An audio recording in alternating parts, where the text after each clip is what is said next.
So this is our engine hoist trailer thing we built. It's a 2-ton, 4,000 pound rated engine hoist. We got for $100, and then welded an axle. Put a couple of lawn tractor tires. I got a spindle kit. That was $100. So I got like $200 into it.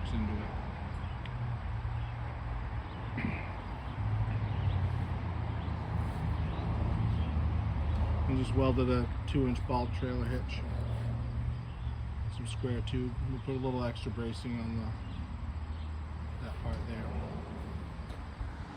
And that's how we lift our engines. Right now Jacob's redoing the transom of his boat.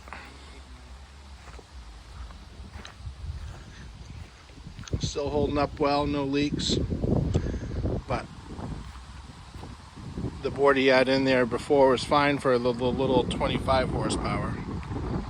But he's upgrading to this big, heavy Mercury Mariner 40, which he just had on his boat and he just lifted it off. And it weighs a little over 200 pounds. So that's, if you're looking for a way to lift your outboard motors easily and move them around your yard easily, just get yourself a nice little engine hoist somewhere without the foldable legs. You can find some nice old solid ones on Marketplace or eBay or wherever. And of course we had to paint it John Deere yellow and green just to match a tractor.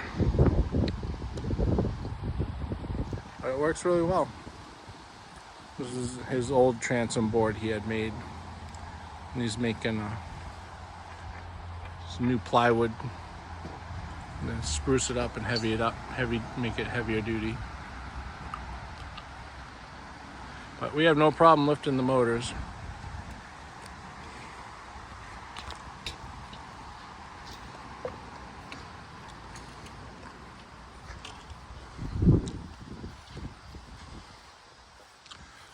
This is my the Lund Alaskan.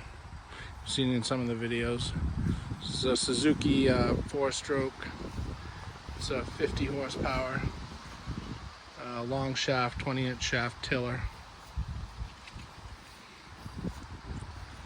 This is a parts motor I picked up.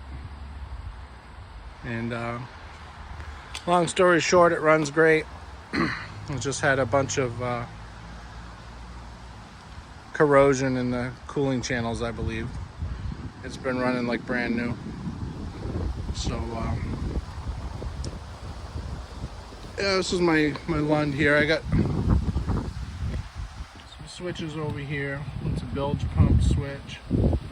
There's 4 switches there. They do the lights, bow and stern light, and we have lights on the front. Bunch of storage there.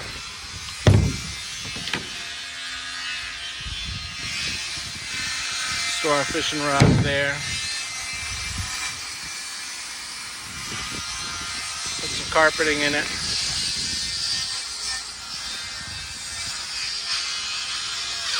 Got a nice swim ladder. With this motor we can water ski no problem. Knee board. My son has a knee board. Just like to swim. These are the bow lights we put on here. A couple big oversized cleat on the front. This plywood piece is held on by all these bolts with stainless steel fender washers and lock nuts underneath as well. We can pick up the whole front of the boat right by the cleat, no problem. We actually did that to help adjust all the rollers on this trailer. I got this trailer for $300. It was it's all galvanized. The bearings were good. The rollers needed some work and just needed some cleaning up and going over. I put all new grade 8 bolts and all your main bolts throughout the trailer and everything. And obviously I put a new winch This is a 2,600 pound rated winch. It's a 2-speed winch, high and low range. You just switch it by this lever here, and you can slide this back and forth. And the boat, it's way too big for the boat, which is exactly how I like it. Makes it nice and easy to load. The trailer self-centers. Every time you load it, it's a piece of cake. It goes on straight as an arrow. I also use the engine hoist trailer thing that I built to pick up the back of the boat, so I could adjust the rollers of the trailer super easily. Even with the engine on there, it picks the whole thing up, no problem. This side of the boat is the gas tank. In the middle there's a 20-gallon in-floor fuel tank. They took out, cleaned it up, put on the fuel lines, clamps. We washed the whole thing out, rinsed it out really good a bunch of times, and it works awesome. We got a dual battery setup, a little bit of extra storage over here. There's also storage in these cubbies. These flip up. I got a smaller rear anchor. Keep the main anchor in this anchor bucket thing I made. There's holes drilled in the bottom so it doesn't fill with water. Just keep the anchor in there with the chain and rope. Works really good. This is 18 feet. It's actually like 18.6 from front to back. It's another storage thing. So these cables, battery cables, I custom made the battery cables. And I just put some fuel line around the, cut up a little bit of fuel line to prevent chafing, obviously. You don't want that. I've got a dual on-off switch. You can do battery 1, battery 2, or both batteries. This is the back of the lights switch panel there. Looks more complicated than it is. A nice fuse panel with the ground. But the two main batteries are hooked primarily to this dual bus bar set up back here. And I have the starting wires from the motor hooked there, and then run power to the fuse things on the boat from there. Obviously this is my fuel gauge, the back part of the fuel gauge. Put a brand new sending unit in the gas tank when I redid it. Some of the fuel lines. This is just like conduit for the electrical lines that come out of the boat. I ran all brand new wiring right up from the bow of the boat, from the back, so it's all brand new wiring. And I ran a nice fuel filter setup. Just a couple of screws that go into the wood of the transom there, nice and close to the motor. I think the tiller on this is like 30 inches. It's perfect for the boat. Built obviously a nice little seat setup. Very, very comfortable.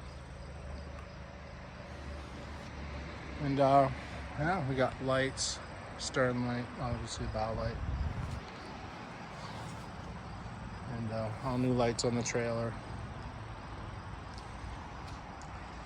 This boat was a project boat, obviously. We tore, it has all new floor, all new wood on the floor. I used 3/4 inch plywood. This is sitting in a guy's driveway, kind of full of junk, and it's kind of sad. They had an incident at the boat ramp, so the bottom of the boat's got this nice little dent. You can kind of see. There was 3 holes in the bottom before, and the plastic fittings were all broken. So we just did that, and then put it in. It has a nice garboard style drain plug, and obviously there's no leaking at all. It's completely solid, completely dry.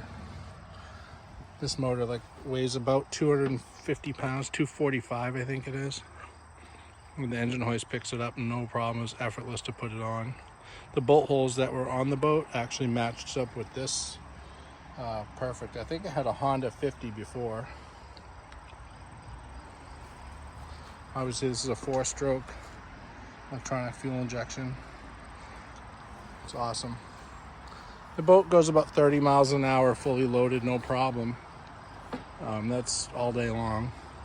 My son by himself with like half a tank of fuel, he got it up to 38 miles an hour with it trimmed up a little bit. We have it on trim pin 2 right now. Seems to be pretty happy. Water skiing, it's actually better on trim pin 1. It doesn't cavitate in the corners at all. Trim pin 2, it cavitates a little bit in the corners, but the top end speeds about 3 miles an hour faster on trim pin 2. Wow, it's kind of a good spot for it. But yeah, this is an easy loader trailer, and I gotta get some bearing buddy covers there. I'm getting grease all over my wheels, but the bearings are super tight. Could use some new tires, and obviously I gotta get some covers, clean those up. Yeah, all the rollers, everything, I put all new washers and stainless steel cotter pins and all those. The kit was like $11 per roller to get the special washers and the special E-clips that they use for these. So I went and got grade 8 washers that were too big technically, and put them on a bolt, all of them at the same time, and just used a grinder and ground them down about 1/4 of an inch, and then just got the stainless steel pins, and it saved me, you know, it would have been about $200 to do every roller on the boat if you bought that kit, and I think I spent maybe $30 or $40 for all the washers and the pins there. But yeah, this is my boat. It's still a work in progress. Obviously, we don't have I gotta redo the tops. I'm not crazy about how the wood's been warping. I don't know. I'll use a different type of wood, or I'm not sure exactly what I'm gonna do yet with the tops. This is the other side. We do have a fire extinguisher in there, and keep our registration, that type of stuff, few tools. But pretty handy. But yeah, this is obviously a super roomy boat. I mean, it's 18 feet long, all kinds of room. It's nice flat floor front to back, so you can fish out of it super easy and everything. But we also, like I said, we're a family. We like to have fun, so that's what we do. We like to fish and have fun, and on a budget, obviously. And that's what makes this such a great boat, nice and solid and easy to haul. Goes forever on fuel. That Suzuki motor barely uses any fuel. It's crazy. We go all day, and the gas gauge doesn't even move hardly. The gas gauge is right there. You can kind of see it's right there. That lights up at night as well, so that's really nice.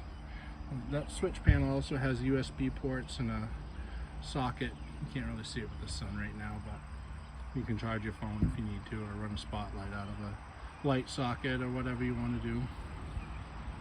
And so yeah, that's kind of what we've been up to this summer.